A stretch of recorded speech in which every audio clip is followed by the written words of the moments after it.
Hello everybody and welcome back to another round of the Battle of the Radicals here at the Radical Race Series as we get to the halfway stage of the season at the end of this week.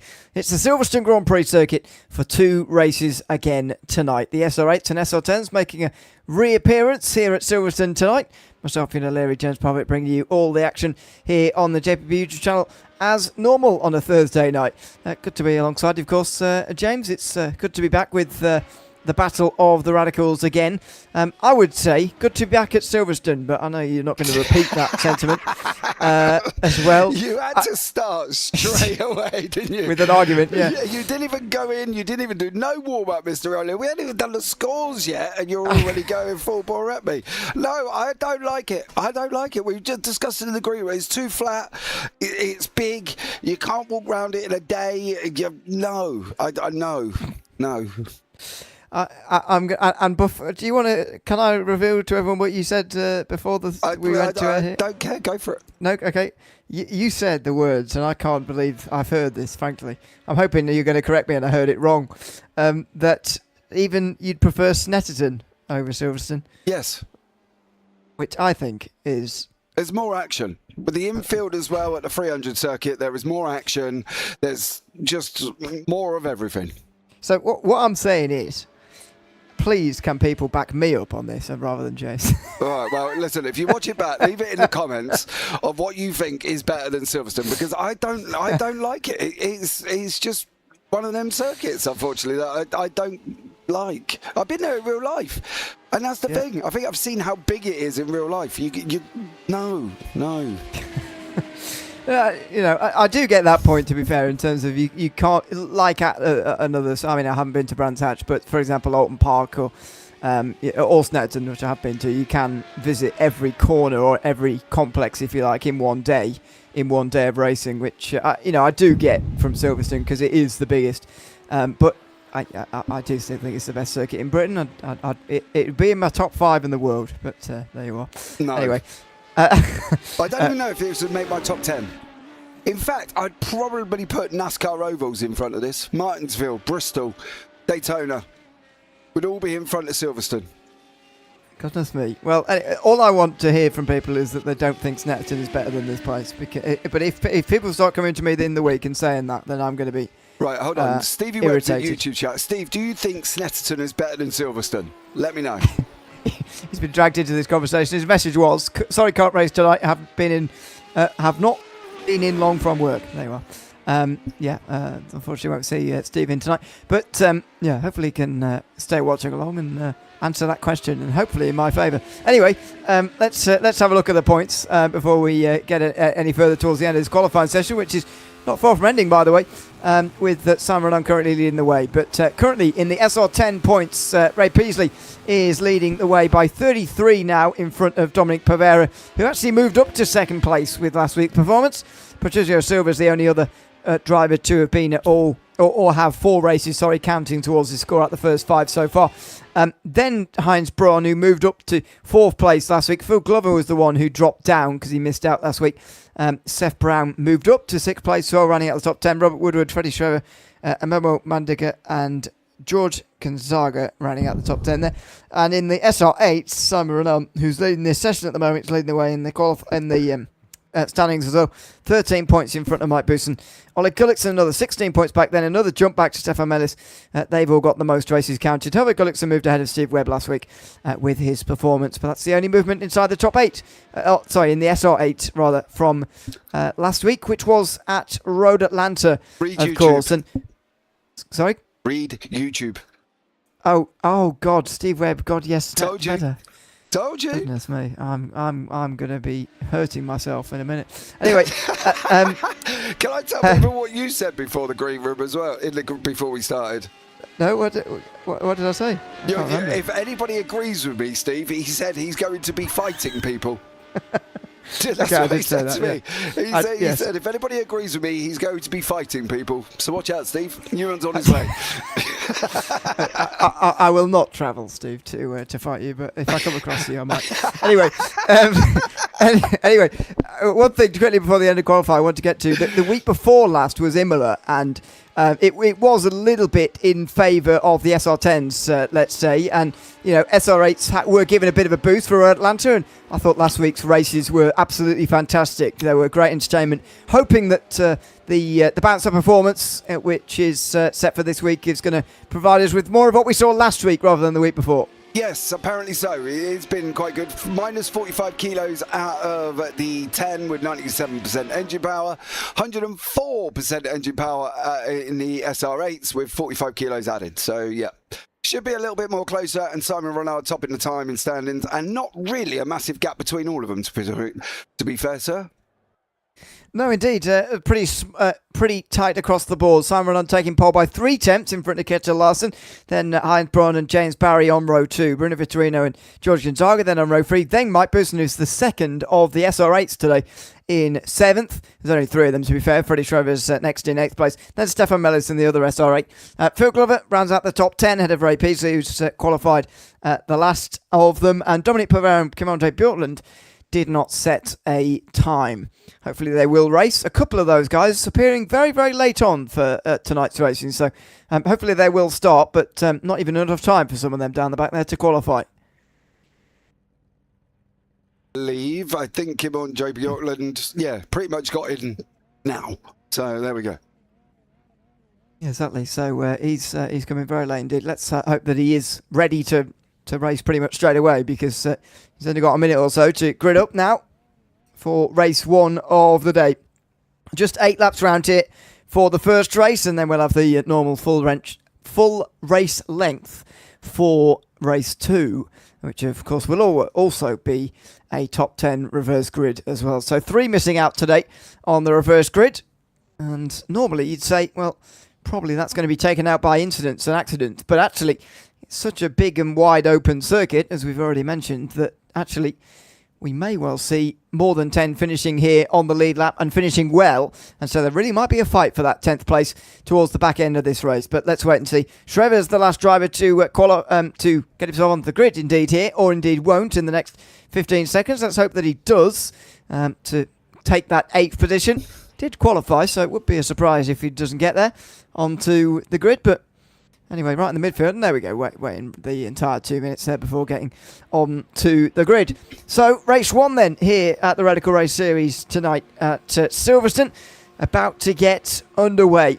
SR8 in front of the SR10 off the front here, and Sam Renan immediately comes over to cut off Kjetil Larsen on the outside. Heinz Braun looking to try and take both of them, but they'll get into line very quickly through turn 1, 2, and then into turn 3, which is where the real trouble may start here at this circuit. Down on the inside for Larsen. He's on the inside of Heinz Braun, who just manages to hang around there and get back down his inside. Braun into second place then, gets ahead of Larsen, and there's the trouble. It's turn 4 in the background. Schreiber, Glover and Bjorklund all slowed by that trouble through turn 4. Yeah, they were flashing each other at one point before the start. Freddie Schreiber, unfortunately, has lost 3 places at that beginning run there as well. Bruno Vitorino, Kjetil Larsen side by side going into the right-hand or left field, and it is Kjetil Larsen who manages to hold on. James Barry in the back. Buson sitting in 6th at the moment. He is currently having a good old fight there as well, with Barry sitting in front of him. So yeah, great little battles taking place at this moment in time, and at the moment Mike Buson sitting in 6th, but a good fight up front. Bruno Vitorino, Kjetil Larsen on the inside. I can't have a notice, but Larsen's in an SR8, by the way, not an SR10, so we'll change that. But he's dropped out to 4th place here off of the starts, and that's already 2 down where he was at the beginning of this race in 2nd. He was passed by Braun in the first sector, now passed by Vitorino in the middle, and so therefore down to 4th place. So far, look down the hanger straight for the first time.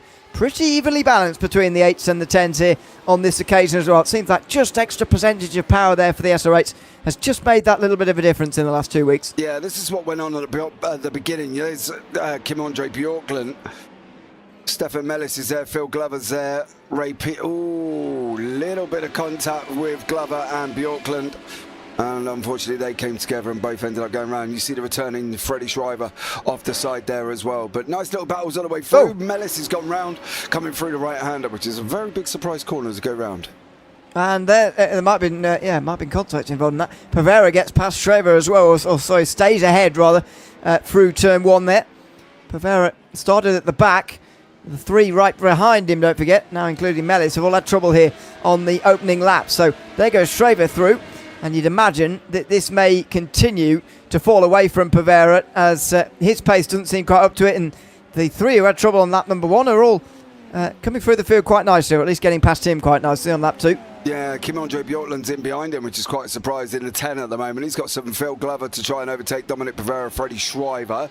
You've also got this battle up front with Kettle Larson, James Barry at the moment, and Bruno Vitorino all having a good old scrap there as well, with Mike Buson sitting just in behind him, with George Gonzaga in behind that as well. So great fighting so far through the right-hander once more. Cops on the way through Maggots and Beckett's. Good scrapping in the middle here. It certainly is. But it's just a story of Larson going backwards, unfortunately, which it has been since the very start. And James Barry is going to pile on to that as well. I see he in an SR8 as well, James Barry. Looks like it. And he's in a new livery. He is, isn't he? He's jumped in a... Oh, he's in an 8. In an 8 as well. So all things looking a bit strange today. Boosten is indeed in an SR8 in the background. So there's quite an even mix here today, it seems, with people switching over. Well, but it's very unusual to see James Barry in a light blue and white livery. Not just, you see him in the black and yellow, but of his team. But yeah, he's in a different livery today, and he's putting the pressure on Larson. So this is not clearly an SR10 thing, because he could have said when Braun and Vitorino got through that this is just an SR10 thing getting past the SR8 of Kettle Larson, but actually it isn't, because James Barry's coming and put him in an SR8 as well, and so is Mike Buson as well. Oh, massive understeer there from Barry. Didn't really make that corner whatsoever. That has given the opportunity to Buson tuck in behind him now, right into the right-hander of Village before they come through the loop on the left here. This is a very horrible corner. You take it wide, but you always chance somebody diving up the inside. You take it tight, and then you jeopardise your exit. So it is a tough corner to get right, the loop, at this moment in time, so they've got to be a little bit more careful. It's almost the same as Kota, turn 1. When you go up the hill there, you can either take it very wide or very tight, but you do chance people diving up the inside. Kettle Larson was closing right into the back of Bruno Vitorino, not too far back now before as well. Heinz Braun in front, Simon Renard 1.1 seconds out in front at the moment, Mr. O'Leary, and he's doing a good job. Yeah, indeed. Very nice job out front right now from Simon Renard, taking that qualifying form into the race so far anyway. We are still in early stages on board with Larson, just dealing with the dirty air a little bit there of Vitorino in front, and James Barry dealing with that as well. I suppose the triple dirty air that he's got in front of him right now.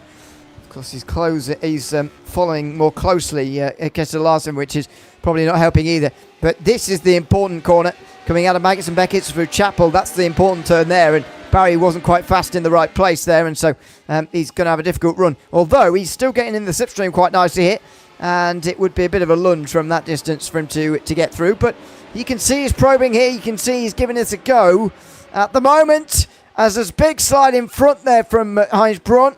He gathers it up, but he's creating a bit of a train behind him now. Yeah, he is, and they're losing time here to Simon Renard, which is very interesting indeed at this moment in time. Renard just edging away bit by bit. I don't know if Larson's running high here, because he's not really got the speed down the straights at this moment in time. I'm going to see if I can catch him on the run through out of Luffield down into Copse, and we'll see what he's topping out at. But at the moment, it does look like he just hasn't got the speed to get past Vitorino, and he's only just hanging on in front of Barry at this moment in time. Yeah, indeed. Something's going to happen here soon, as far as positions changing are concerned. But who's going to move first is the question here. A little look from Buson there. Larson thinks about defending, and maybe should have done, because there goes James Barry down the inside, and Larson's forced to give some space. Now, they'll have the inside for the next right-hander, but Barry's just going to try and go right round the outside here, and he might well succeed. He's pretty much level coming off of the corner, and Larson holds the inside, so that might just make the difference coming into Copse as he holds the title line. But no, Barry round the outside. He gives just enough, but no more than the room needed to Larson, and here comes Buson trying to take them both. He backs out of a 3-wide moment into Maggots and Beckett sensibly. There's a bit of contact. He tried to get past Larson as well as Barry, and Larson wasn't having any of it. There was slight contact, so they get away with it. Yeah, just about there as well. Buson tucks in right behind him at the moment, but Larson does look like he's struggling here. I don't think we're overly hot on the track temp. See at the moment, 23 degrees, not massive, but Larson is definitely struggling down the straights here. He hasn't quite got the pace, and Buson's now going to go up the inside as well. And Buson gets through very, very easily, and I think Larson, yeah, must be running some form of high wing, high downforce or something, because he's really struggling for top speed on the straights here. Yeah, indeed. We do often see this for some drivers in the choices they've made setup-wise, that they've maybe gone for a little bit too much wing, but obviously the trade-offs that come with that. I mean, too much wing is also more comfortable through the corners to drive, certainly more comfortable to drive. And you don't necessarily notice that the loss of straight line speed until you're sort of in a race like this, really, which makes it a bit difficult to prepare for. But we see this so often from Mike Buson, who's got the high downforce on for the most part. I wonder what these guys have gone with today, because there's a lot of high-speed corners at Silverstone where downforce would be quite helpful, but there's also some very long straights as well. Absolutely, and I think that's one of the things Larson is figuring out here, that this high downforce setting is not really doing him any good. They had pulled Simon Renard back there from Brawn to Renard. It did come down to 1.3 at one point. It's now gone back out, well, just about 1.5. Renard struggling a little bit on the straight. Barry now tucked in behind Vitorino. Not really got anywhere to go. Can't really make a move through the right-hander of Copps. I doubt very much he's going to have a go through Maggotts and Beckett's as we jump on board. Through the right-hander. Then it's going to be the kink to the left. And then it's going to be this run out. There's going to be the most important corner for Barry here. He's got to nail Chapel and see if he can get down on the inside of Stowe. Yeah, indeed. Into the slipstream here for James Barry. He's already moved forward in this race, passing Kittel Larson earlier.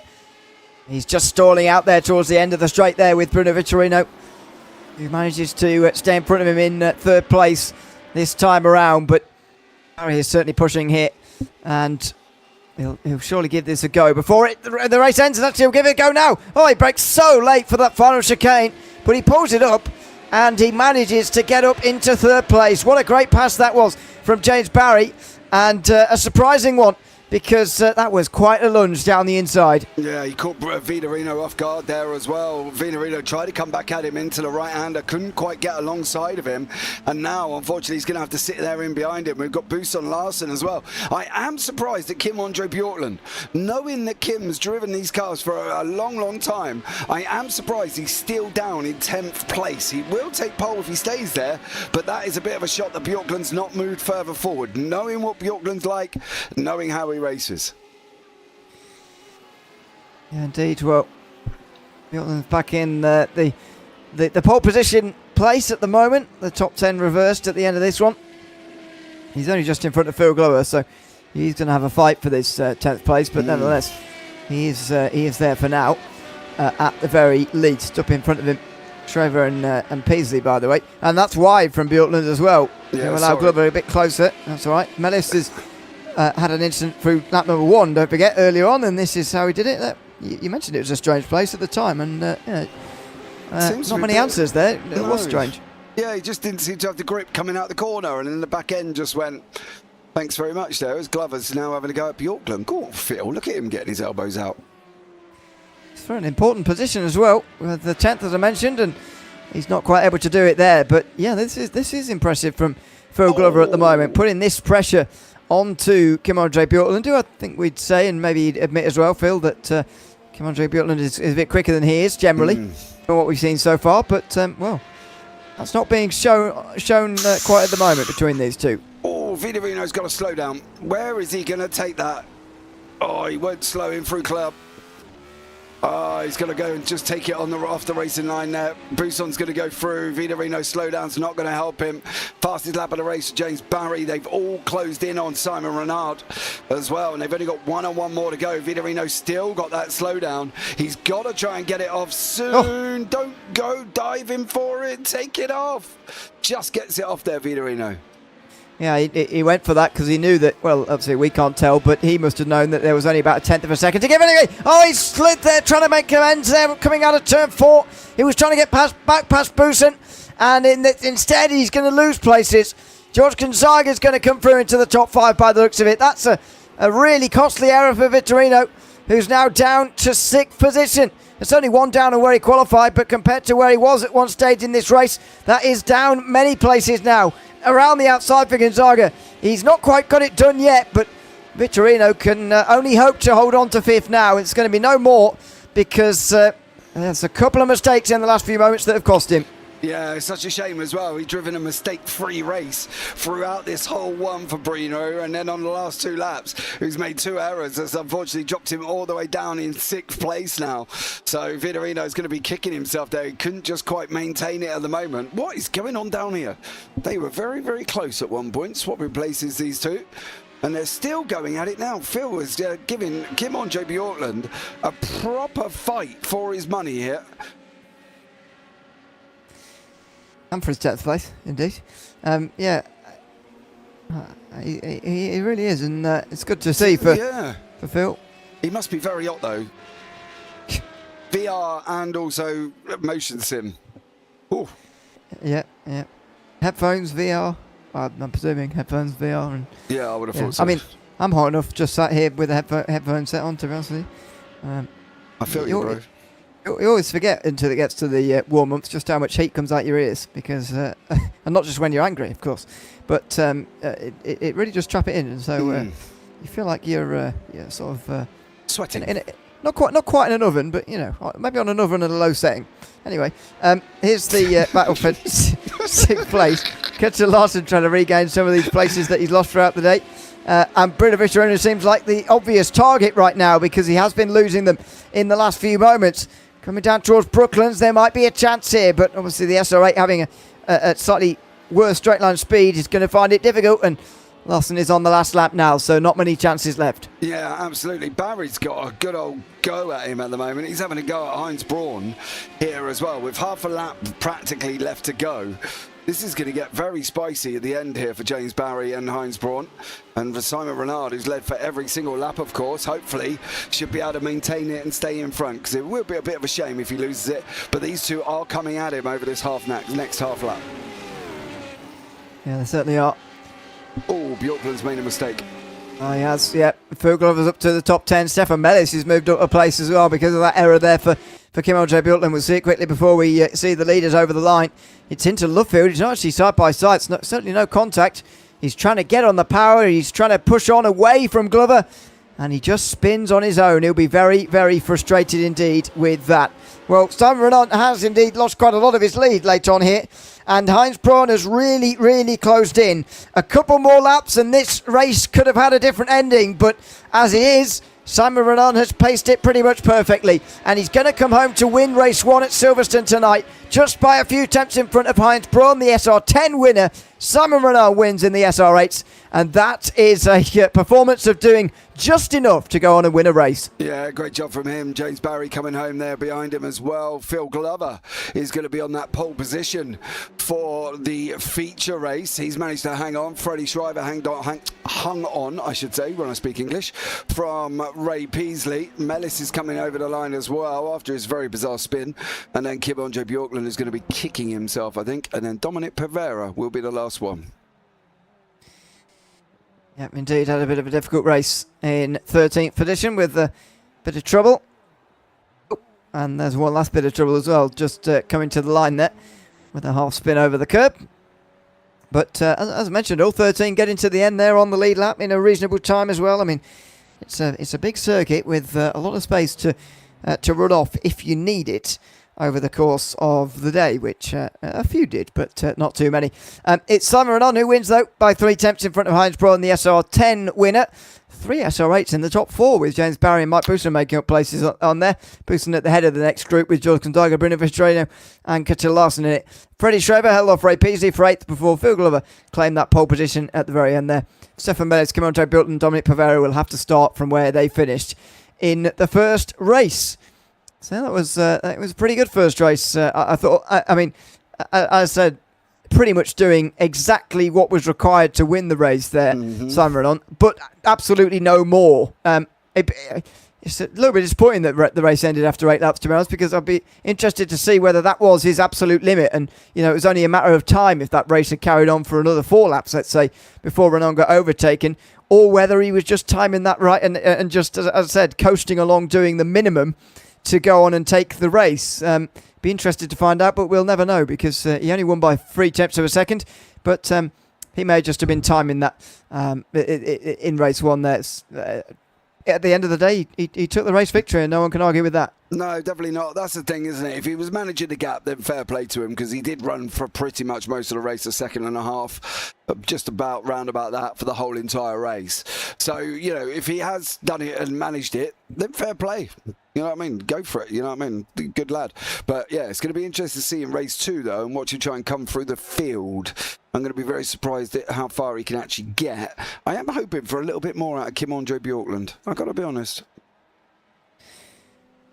Yeah, a little bit disappointing in that first race. I mean, I would have expected him to hold on to 10th ahead of Phil Glover. No disrespect to Phil, but I would have expected him to hold on there. But to be fair, I don't know if you've seen him more recently. I haven't seen him in a Radical for a while, actually. I wonder if he's a little bit out of practice at the moment, a little bit undercooked, as it were. Not temperature-wise, but practice-wise.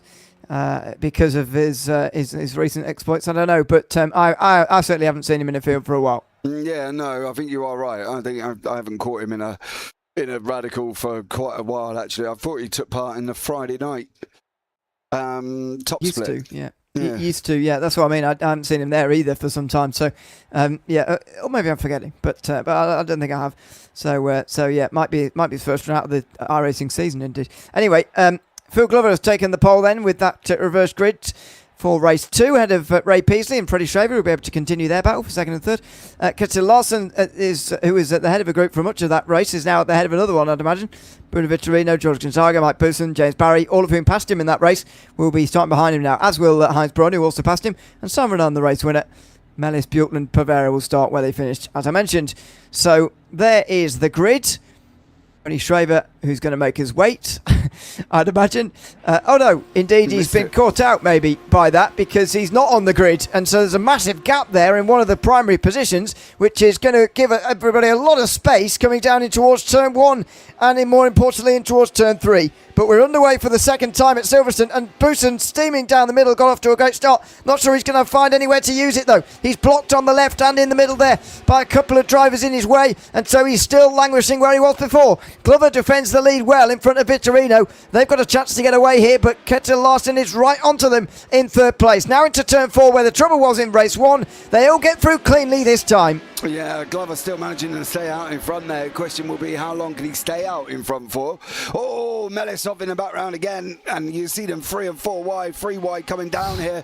Vittorino going on the inside of Glover. They're all battling it out. Glover's managing to hold on. He's going to have the inside for the right-hander at Lovefield. Can he stay there, or is Vittorino going to run him around the outside at the moment? He is going to try the outside. Phil Glover manages to hold on. You can see Heinz Braun, Bousson, Gonzaga, Renard, Bjorklund, Peasley all having a fight. And Barry's managed to escape up the front of it, but it is, you can see now, Vittorino and Glover still battling it out side by side.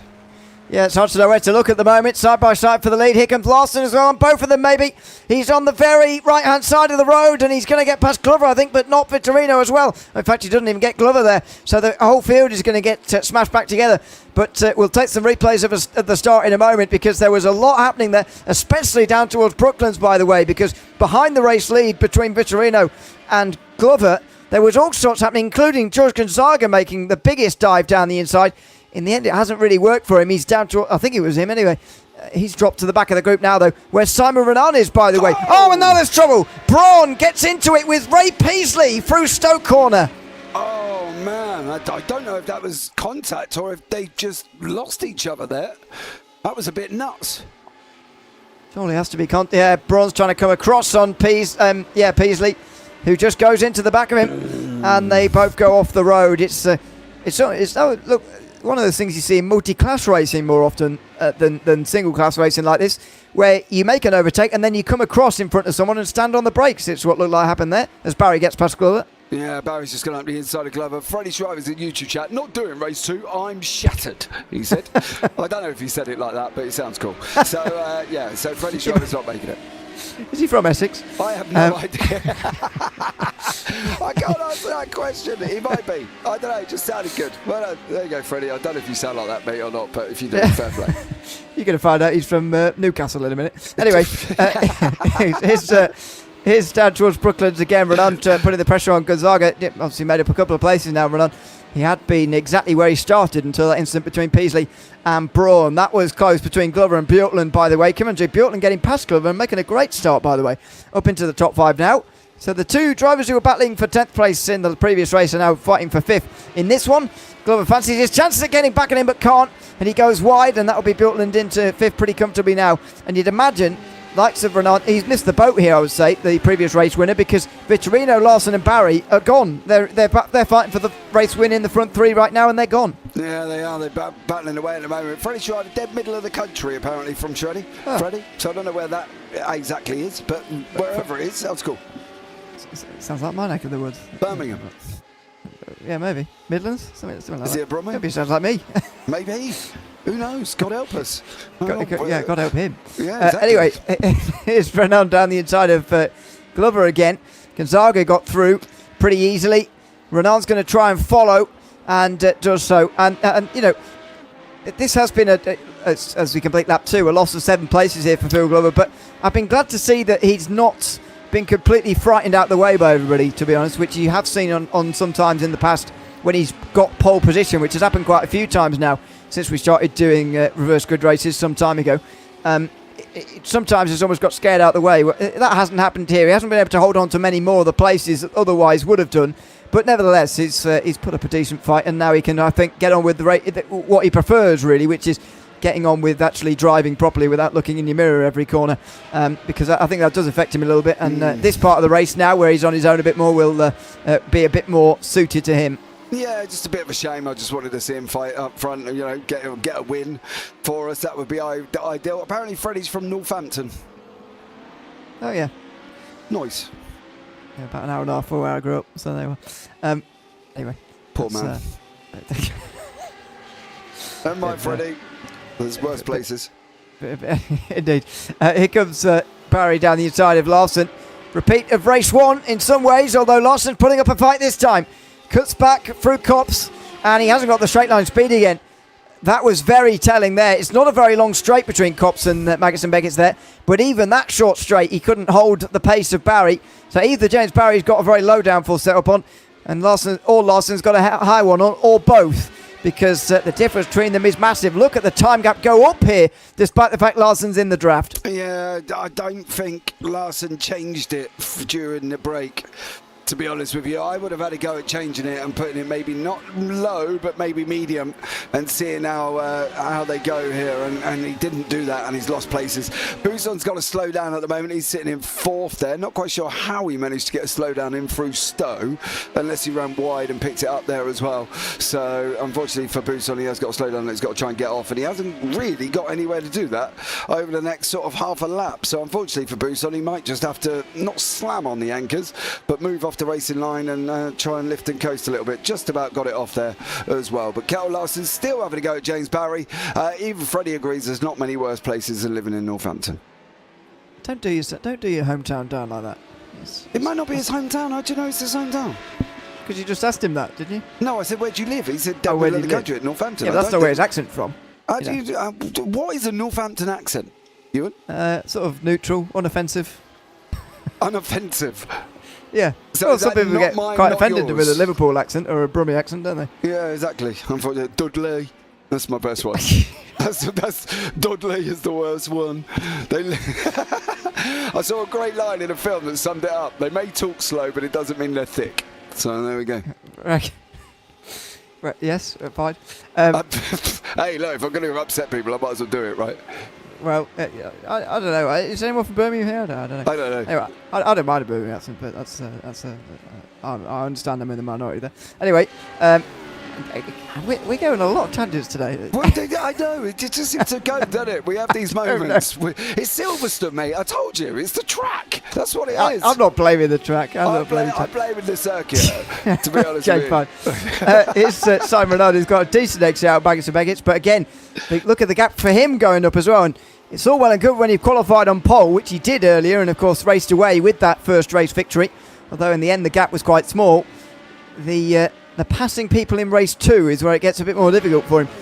Although, again, maybe that's down to Gonzaga's low downforce, because he was really gaining on Bjorklund there, and they're in the same car. Here comes Braun as well. Heinz Braun regaining some of those places, by the way, getting past Phil Glover, who's overtaking, and battles are not quite done just yet, but now they will be. Pease has not been able to come up with the same speed that Braun has since their incident into Stowe a few laps ago. But anyway, Braun's up to 8th place. Fastest lap for Gonzaga last time round, showing the worth of a bit of a slipstream there. Yeah, done a great job there for George. Freddie's off. Right, see you later, Fred. Enjoy Northampton, buddy, as well. So there we go. Simon Renard, Gonzaga, Andre Bjorton. I told you, this is the problem now for Renard. There's the leader, and it doesn't look long, but it is still quite a long gap to try and fight. You know what I mean? For Simon Renard to the leader, it's 4.5 seconds. And Villarino's got to really do some drama to himself for him to close that one up. I can tell you that much. Renard's going to have a little bit of a tough battle here. I'd be very surprised if we see a 2 out of 2 for Simon Renard. Yeah, I would be as well. I think we've seen the 3 who are going to fight for the win already, to be honest. I think it's Larson, Barry and Vitorino. And to be honest, to a lesser effect, Larson, really. I don't think he could do much with the straight line speed that he's got. I think it's probably more down to the front 2, and indeed therefore would be the 2 class winners, indeed the SR8 and SR10 class winners, if it carries on the way that it's going at the moment. But let's see if Renan can do anything to change our minds on that here in the next couple of moments through Magnussen Beckett. It's a nice run coming out here for him in a moment on Gonzaga, who's losing speed from Magnussen Beckett, of course, with the less downforce. Bjorklund has caught Bousson here, and he's going to roar past him by looks of things in the straight line. And yeah, we know Bousson likes the old high downforce setup, so that's hardly a surprise. But the biggest surprise is just the speed that Bjorklund is finding when you compare it to race 1. Up 8 places so far in just 5 laps of race 2. And that's what we was expecting. That's the climb I thought he might have done in race number 1. Didn't really get it hooked up, didn't really get it sorted out. Maybe made some tweaks and changes and fiddled around with the setup a little bit to try and get it done. But that's the Bjorklund that I thought would have shown up in race number 1. Doing a great job here as well. Renard, though, the one question I have for Mike Bousson, I suppose, would be if you run high downforce and you can't keep people behind you, why run high downforce? Well, I think it's a comfortability thing. You forget sometimes, I always used to do this as a driver as well. I always went for a bit of a higher downforce setup because it's so much more comfortable to drive. I mean, when you're on a low downforce setup sometimes, obviously that requires taking a lot of rear wing off, and that requires a very nervous car, especially through places like Magnussen Beckett's and Stowe and Copse Corner. Like, you've got a lot of those high-speed corners here, especially at Silverstone. Makes the car very nervous through those. And yes, these are only short races, but if you're not even confident you can last this amount of time with a nervous car, then there's not much point on. I mean, I do get it, because in the race he's been eaten alive in the straights, but and it happens week after week after week. But it's so much more uncomfortable to run a low downforce setup than it is to run a high downforce, especially around a circuit with high-speed corners like this one. Yeah, I get your point. It would just, for me, I don't know, it would just be like I'm racing for kicks. You know what I mean? Just watching people go past me. I can't really see. I'd probably, whack on a medium and see how I get on, and whether or not I can hold it, maintain it, or do the same times. Don't get me wrong, I suck at driving, so it's not something that I'd be able to do anyway. But I'm just saying, I would give it a go and see how I get on, because they are getting him and Larson. Larson's managing to hold on, and Barry's now going to try and go around the outside of Vitorino into club. He's going to have the inside for the exit. He is going to get it done. James Barry with a little bit of a shoulder barge, and now comes Larson. Yeah, and that was close, and there was contact maybe, and Larson's almost in the wall trying to avoid him. That surely has given James Barry the ticket to win this race. There has been contact, and there's stuff coming out the back of Larson's car like no end. What is that coming out the back of his car? I can't tell. To be honest, it looks like dirt, but he's not been in the grass anywhere. Something has gone. It's sparks and stuff. It's scraping along the ground very badly. That car's scraping along the ground very, very badly. It seems to have stopped throwing stuff out the back so much. But there's been serious trouble here. What's going on? They're trying to avoid him here. Bjorklund seems to have. No, he's all right. No, 2 seconds. I've lost it. I'll go back a bit further. I mean, I didn't see. I mean, they must have made contact just off in the brief moment they were off screen. They must have made contact. Larson must have powered into the back of Vitorino, but I mean, to do that amount of damage car to car, he's still scraping along the ground. Look at that. He's almost making in real life, you probably make a cut in the tarmac, dragging the car along like he is at the moment, such as how sharp the front bumper is. But anyway, see where you find the incident here. This is around the time. Yeah, look, I'm not quite sure what George got himself up to either, but he had a bit of a drama.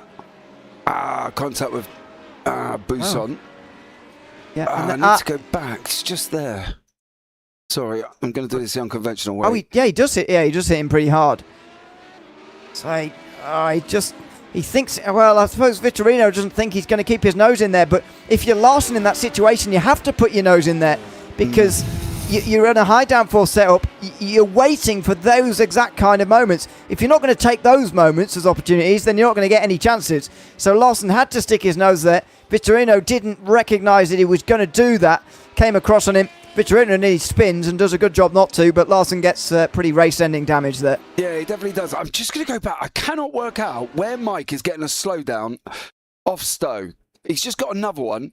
I'm going to do this the unconventional way. Too wide. Way too wide. Way wide there for Mike. That's 2 out there. Look at that. Yeah, okay, I've got it now. That's fine.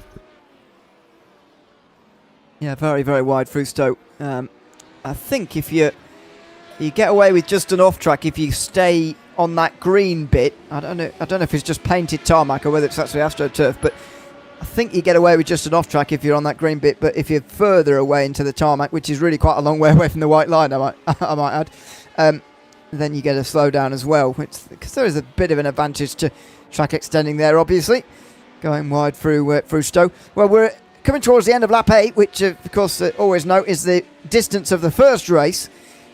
We go on for an extra 5 laps to make up the normal distance of an officials race this week at Silverstone.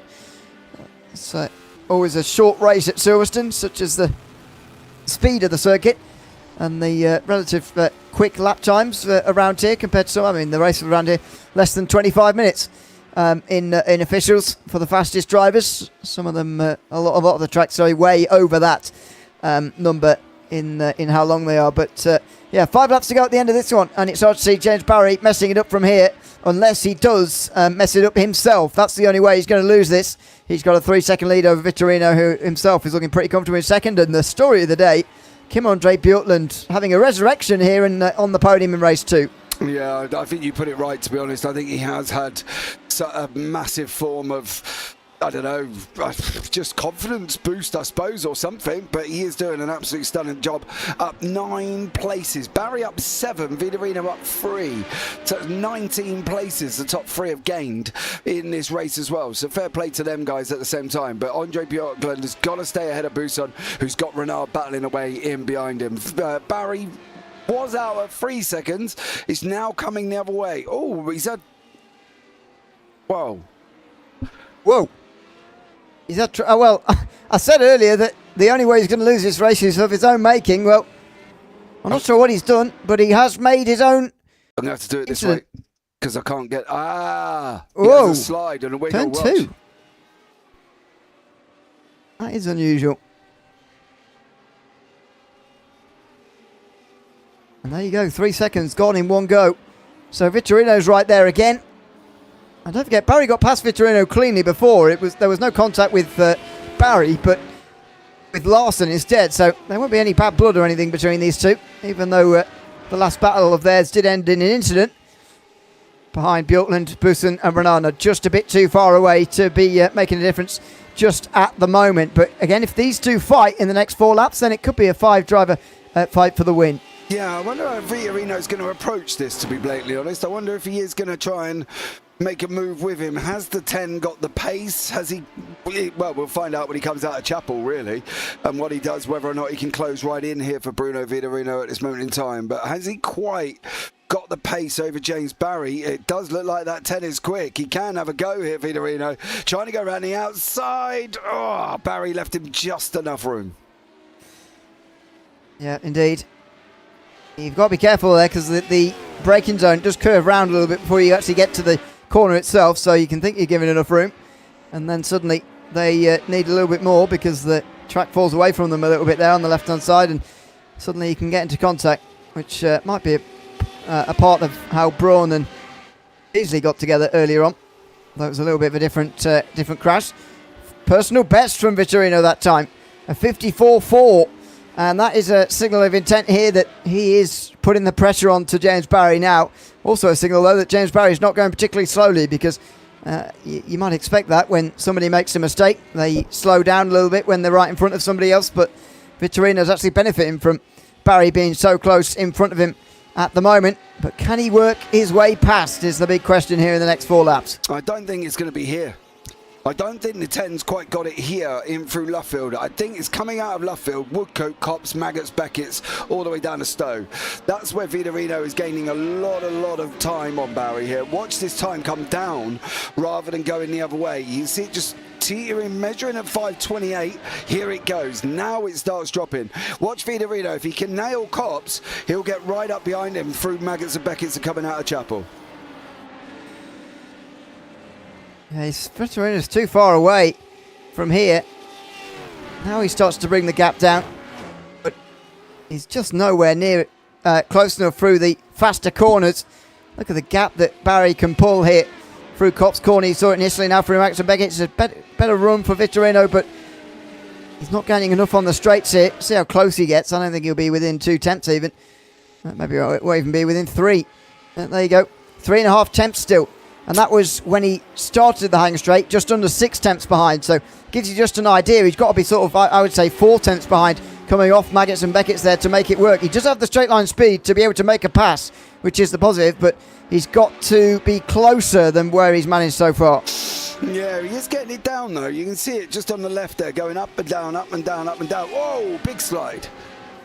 Who was that? That was Buson again. Unfortunately, another slowdown for Mike.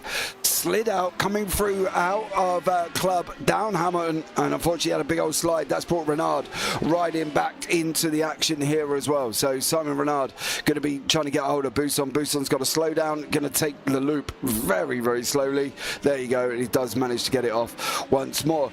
Peasley, Pavero and Mellis were having a bit of a ding-dong earlier on. It did unfortunately result in Ray Peasley going off the side of the circuit. Yeah, there's quite a gap back to those 4 at the back there. Mellis, Peasley, Pavera and Larson as well, who's not far away from them. Big gap back to them though. They've all had a bit of trouble over the course of this second race, and in some cases they've had trouble in race 1 to go with that as well. Oh, Vitorino's closer. Sorry, Ewan. He is a bit closer, 3 yeah. attempts now. He's got to get this right. Yeah, and the next set of corners as well. So he stays 3 tenths behind. Now he'll get that down to about 2.5. But he cannot lose more than a tenth and a half, 2 tenths, I would say, through this section here. But he's much, much closer. Here are the crucial moments. Barry has to push hard through Maggots and Beckett's here. Vitorino slows down through this bit to get a good exit. And he's less than 4 tenths behind. This is probably the best chance he's going to get here. If he doesn't make it happen here, then when is it going to happen? Barry understands the gravity of the scenario as well. He weaves around from left to right. He's only just going to get there, Vitorino, if he does at all. He's not quite there. The weaving, I think, on the straight for Barry just about made a difference, because last time round he didn't do any of that, and Vitorino gained 3 tenths or so on the straight, 2.5, 3 tenths. That time Vitorino was barely able to get 2 tenths, and I think that was down to the efforts to break the slipstream by James Barry out front there. Yeah, it definitely was, I think, as well. But Vitorino is kept close. He kept him close through Maggots and Beckett's, coming out of Chapel as well. Just now needs to be a little bit careful. Heinz brought first lap of the race, 53.7. And Vitorino, if he's going to make any inroads over this one and one more, he's got to keep it as close as he possibly can. He's got to get closer, and he's got to nail Maggots and Beckett's to take a chance just a little bit more than he is. I do fear that was his best chance, to be honest. It was, as you mentioned, coming out of Luffield, he was so close behind Barry that it was never feasible for him to make a move into Copse. Even if he could get alongside, there's not much point. But he's not going to get a better chance than that, I don't think. Maybe he will, but let's see here.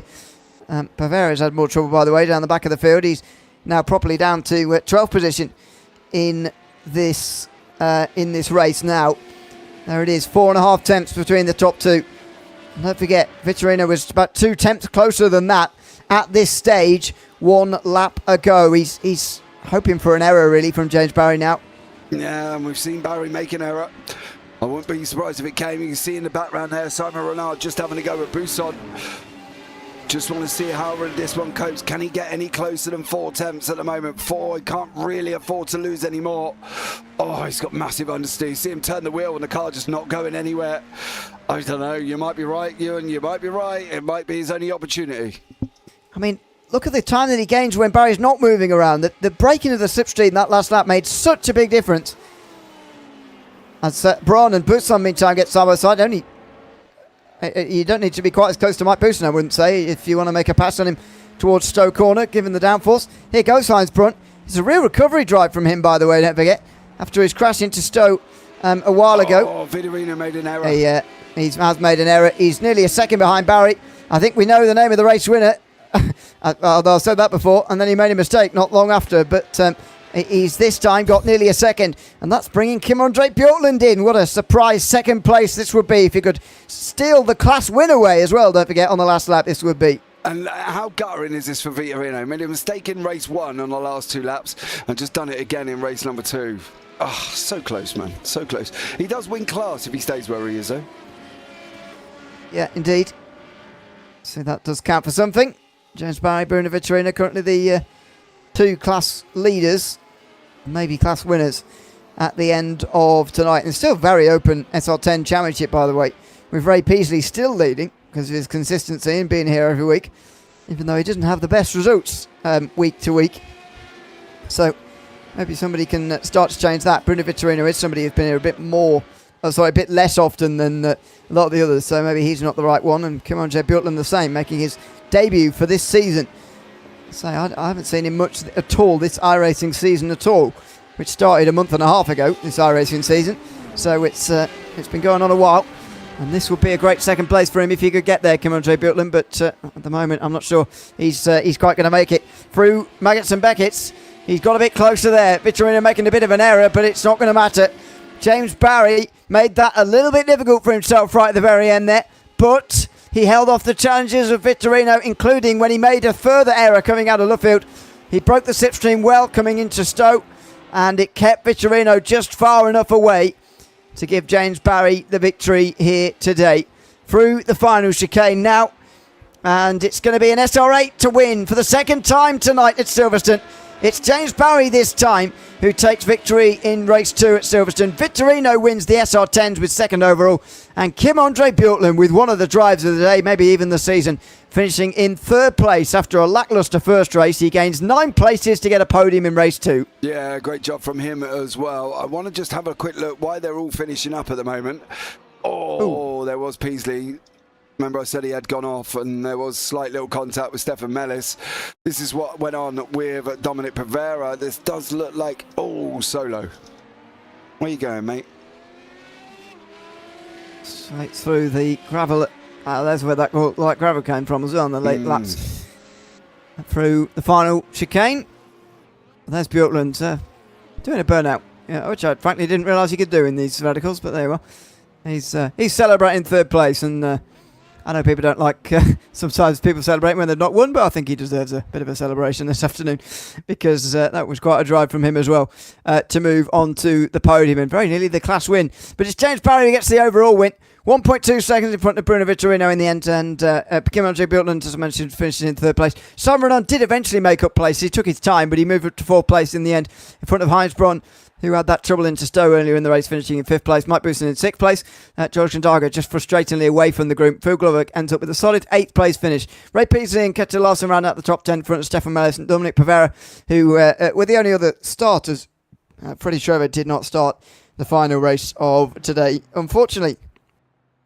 So, that's it for race number 2. We'll hold on for a moment, see if any of the guys join us for a chat, especially James Barry, I'd imagine, who will come to chat with us after winning race number 2. But yeah, I enjoyed those 2 races. I hope you'll be able to park your Silverstone, whatever the opposite of bias is, for a moment. But I thought that was a good pair of races there. I enjoyed those here at Silverstone, but I do often around here, to be fair. Yeah, no, it was a good couple of races. Don't get me wrong. I'm not saying it wasn't. I'm just saying I don't like the track. And it was good, and they had a great little fight and everything else. And fair play to them. They want to go out and take part. Go for it.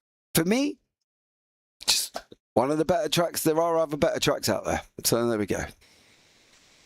Yeah, there we go. Well, fine. I mean, at least we've seen the good racing here tonight. Well, none of the podium guys have joined us yet, but we do always get to have a chat with Phil Glover, so we'll bring him in a bit earlier than we normally do here today. Phil, welcome in. Good to have you with us. A bit earlier than normal, but you're the only one willing to chat to us at the moment, so we'll chat to you first. And you did start on pole for race number 2 there, ending up in 8th place to complete 2 top 10s for the evening. How was that second race, first of all, starting from the pole? Yeah, can you hear me? Yep. Okay, that's unusual. I know we have to switch to the mic. Boring. I hate this track. Hey! God. Told you. It was. I drove okay. I don't know what happened in the first race. I don't know whether somebody clipped me on the back, but that didn't do my race 1 much good. Race 2, just all down to me messing it up, really, to be honest. And having quicker cars around doesn't help either. Well, no, I mean, you can't expect to keep everybody behind in race 2, certainly. But what were those opening laps like in terms of, were you hoping to keep a few more of them behind you for a bit longer? Because you were sort of in 8th place quite early on in that race. Yeah, I was hoping to. I went deep into one of the corners, and I guess that probably lost me 2 or 3 positions. And then, plus it takes, you lose momentum, don't you? So the rest catch up with you a little bit quicker. I was never going to hold back the fast guys, so I've been doing this long enough to know that. But I had hoped I'd have stayed out a little bit for a little bit longer. But yeah, it's the way it goes. One last question on Silverstone. Would you put Snetterton above Silverstone in your estimation? Oh, 100%. Oh, for heaven's sake. Told you, I don't know what you're fighting for. People don't love this track. No, I'm not even expecting that at this point. I'm just expecting them to like it more than Snetterton. Ask the 2 behind you as well. High Times, Brawl and James Barry, and see what happens there as well. I bet you get the same answer. I mean, I've rallied. I've never driven round Brands Hatch, but I've done a couple of rallies at Snetterton in my youth, so quite like Snetterton. Very quick. Yeah, exactly. Better than this. Although it wasn't when we used to rally, because we used to put loads of chicanes in, but yeah. Goodness me. Well, anyway, on that note, Phil, thanks for chatting to us tonight. Yeah, sorry to be a bit of a downer there. I'm sure the next track's going to be a lot better than this one, though, James, isn't it? It is, Phil, yeah. I can't tell you where we are. I haven't got a schedule. I knew neither of you know where it is, but you're just going to agree with each other anyway. It's on a racetrack, Phil, in iRacing. Okay. That's novel. Yeah, Makes a change, doesn't Hold on, I'm getting it. I know it. If Willow Springs. Sorry. Yeah. Sorry, I've been staring at the answer for 5 minutes. It sounds like the place you'd go for a bit of a massage. Yeah, that's in Thailand, Phil. You do that, mate. Anyway, on that note, let's be seeing the back of you. Thanks, Phil. Thanks, Phil. We'll chat to you next week, I'm sure. Yeah, I'm sure you will. Bye. Well, maybe not after this performance. Phil Glover, 2 top 10s for him tonight. Let's chat to James Barry, shall we? Winner of race 2 here tonight. Ask the same question. I bet you get the same answer. I will at the end. We'll leave the silly stuff for the end. But James, welcome in. Congratulations on winning race 2 here tonight. How was race 2? Coming up 7 places to take the victory in the end. First of all, you coming through the field. How was that at Silverstone tonight? Yeah, it was really fun. First challenge was I literally didn't do any practice. I just I didn't drive this car in like months, but I stole the setup of Simon Renand off Garage 61, so I thought I might as well jump in and see how it goes. And yeah, it was just really fun getting to grips with the car. And then the second race, I just remember overtaking like 3 of them down into Brooklands, I think, down a Wellington straight. So yeah, that was really fun. And yeah, just really you can do some really late braking moves, I think, on the SR10s, even though they have the straight line advantage. So it was really fun being aggressive, and I think it was some really good racing. In the end, I thought it was going to be actually a very comfortable victory for you, as you got 3 seconds in the lead, but it eventually got brought back again. And tell us about your battle with Bruno Vitorino there. He was in the car that you're more used to driving, the SR10, which had a bit of an advantage on the straight, and you eventually made a mistake which allowed him into the range, it looked like, to overtake, but you managed to just hold him off. Tell us about those final few laps there with him. Well, yeah, I mean, that was more a battle with myself and with the car because, yeah, I don't know what happened through the second turn. I just completely lost the rear end somehow. That was full throttle. That cut the gap. But yeah, good battle with him before that point. And then I was just, wary about the straight line speed that he had at the end of the hanger straight. But yeah, just managed to keep enough of a gap. So yeah, I was all good. Finally, before we let you go, I've been on a mission to try and get somebody else to like Silverstone other than me. I hope you're going to join me in that. At the very least, even if you don't like Silverstone, will somebody agree with me that it is better than Snetterton at least? Yeah, I really actually enjoy this track. Get out, James. I'm a very precise driver, and this track really rewards precision and smoothness. So I really like it. So there we go. And it's great racing, actually. Really good side by side. You can do so many switchbacks and go side by side in so many places. So it's really good. It's all music to my ears. Thanks very much for chatting to us, James. Congratulations on the victory in race 2 tonight. Cheers. See you later. Bye. Thanks very much. James Barry, first place in race 2 to go along, by the way, with a third place in race 1. Not a bad evening for him. Heinz Braun was also up there today, second place in race 1 and a fifth place in race 2, and joins us now as well. Heinz, welcome in. Good to have you with us. First talk about race 1, because it was second place for you in the end. You were getting closer and closer and closer to Simon Renan. Just run out of laps, it seemed, at the end. Tell us about how you felt at the end of race 1.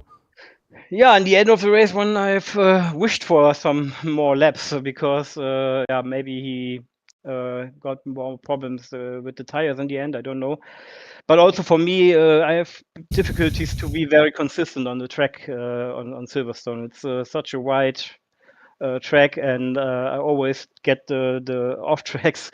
So a little bit unlucky, but I did the best what I can. Also was surprised to qualify the first or the fastest in the SR10. So that was quite good, the race. Of course, not the overall win, but second place or first in class was also good enough. Well, indeed, and on to race 2, you managed still a top 5, but it could have been a little bit more. Just tell us about, first of all, the incident with Ray, and then how frustrated you were to have had that, because, as I say, you still managed to top 5 even despite going off through Stowe there in the early part of the race. Yeah, that's funny. I've of course was not lucky or not. Let's say I was a little bit annoyed that I got touched. I just spoke with Ray and the others in the waiting room, and he was he was shouting at me. I don't have the radio on, so I couldn't hear it. In the end, it's not that problem. It's sometimes like these incident happens, and nobody does it on purpose. At least, I think the most of us doesn't do it on purpose. So it was still a lot of fun to come through the field somehow. In the end, I would have enjoyed more laps battling the others, but then it was too late. It could only got Mike Bousson in the last lap, I guess, and he seemed to had a small aero damage in the beginning of the last 2 laps. So unfortunately, I couldn't go for a podium in the second race, but I had a lot of fun trying to catch up and getting more consistent on Silverstone, because this is an issue for me. It's just staying consistent, but do you like Silverstone at least? Is it a good circuit? Do you enjoy it at least? I've started yesterday to practice. Then there was downtime on iRacing, so couldn't do so much. I used the test account. Did one race today in the officials, also not official, but it was it's difficult for me. Tomorrow evening, I hope I can be more consistent, because I've seen or also agree with James that the competition in the officials Friday nights is getting much higher now. And it's really difficult to make a top 5 there anymore. Yeah. Well, indeed. We'll look forward to seeing you tomorrow in that case, for obviously the Friday night race. But for now, Hans, thanks for chatting to us. Congrats on a couple of top 5s tonight. Thank you. Have a nice evening. Bye-bye. Thank you very much, Heinz Braun. There's two top fives for him today, and the driver who was shouting at him earlier, apparently Ray Peasley, also joins as well at the end here tonight. Ray, welcome in. Good to have you with us. Congratulations on a nice couple of races here today. 2 top 10s to your name. Tell us about race 2 first of all. We were just chatting to Heinz Braun about the incident that you two had. Tell us about it from your perspective. Oh, good evening, guys. Good evening. Yeah, it was. I've just looked at the replay actually, and I think it was a bit 50-50. I wasn't expecting Heinz to pull in so late on that corner, but and it just affected my braking point. So it didn't really seem to give me much time to adjust my braking point. But it's all experience, isn't it? That's it. I wasn't very happy at the time, and I've just been talking to him. I do go a bit hot-headed in the race, but yeah, it's I calmed down. I'm all right now. Well, exactly. That's what it's all about. It's a good job he's got the radio off by the sound of it. As he, I know. But anyway, Ewan, I've got a bone to pick with you, mate. I've got a bone. Oh, last week. It's like, what's Ray Peasley doing here? Who's that? Why is he up top 4? What's all that about? Hey, mate? Hey? It's because it's consistency. That's what it is. As James has been telling me. James is right. I turn up every week. Yeah, see, Ewan, you bully. Ewan. Yeah. What's your I rating, Ewan? And I bet you, Ray, do you prefer Snetterton or Silverstone? Snetterton, I like Snetterton. Oh, yes. I do. No. Yeah, I do. I'm winning tonight, you Mr. O'Leary. You are winning. This vote out to the people, which has involved about 8 people. I've gone down about 6-2 here. So yeah. Never mind, mate. Never mind. There we go. Get there. Anyway, thanks for coming to chat to us, Ray. I'll stop. I think I mentioned it again today, so I don't watch this. Yeah, all right. I'll have a look back. Don't watch it back. I'll try to mention it as much in the future. Thanks for chatting to us, Ray. We'll see you next week, I'm sure. All right, mate. Yeah, cheers, guys. Good chatting to you. Cheers. Take care. Thanks very much.